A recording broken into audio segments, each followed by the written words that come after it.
জনপ্রশাসন মন্ত্রণালয়ের সিনিয়র সচিব ডক্টর মোহাম্মদ মোখলেসুর রহমান প্রেস ব্রিফিংয়ে সোমবার বিকেলে বলেন, এই কমিটি সরকারি চাকরিতে প্রবেশের বয়স বৃদ্ধির বিষয়ে সংশ্লিষ্ট সকলের দাবি এবং চলমান আন্দোলনের প্রেক্ষিতে সরকারি চাকরিতে প্রবেশের যৌক্তিক বয়সসীমা নির্ধারণের বিষয়ে সার্বিক বিষয় পর্যালোচনা করে সুপারিশ সহ প্রতিবেদন দেবে।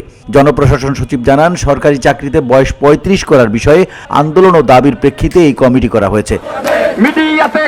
সরকারি চাকরিতে প্রবেশের বয়সসীমা বাড়ানোর বিষয়ে পর্যালোচনা ও সুপারিশ প্রদানের লক্ষ্যে সাবেক তত্ত্বাবধায়ক সরকারের উপদেষ্টা আব্দুল মুঈদ চৌধুরীকে প্রধান করে একটি কমিটি গঠন করা হয়েছে। কমিটিকে আগামী ৭ কর্মদিবসের মধ্যে প্রতিবেদন দিতে বলা হয়েছে জানিয়ে তিনি বলেন, জনপ্রশাসন মন্ত্রণালয়ের সিনিয়র সচিব কমিটিতে সদস্য সচিবের দায়িত্ব পালন করবেন। কমিটির আহ্বায়ককে ক্ষমতা ও এখতিয়ার দেওয়া হয়েছে, যে কয়জন সদস্য প্রয়োজন উনি কমিটিতে নেবেন।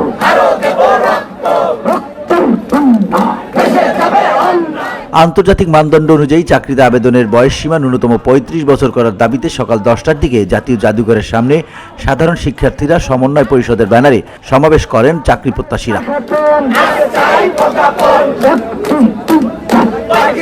সাংবাদিকদের এক প্রশ্নে জনপ্রশাসন সচিব বলেন, সরকারি চাকরিতে বয়স বাড়ানোর বিষয়ে যারা আন্দোলন করছে তাদের কোনো আশ্বাস দিচ্ছি না, এ বিষয়ে ব্যবস্থা নেওয়া হচ্ছে।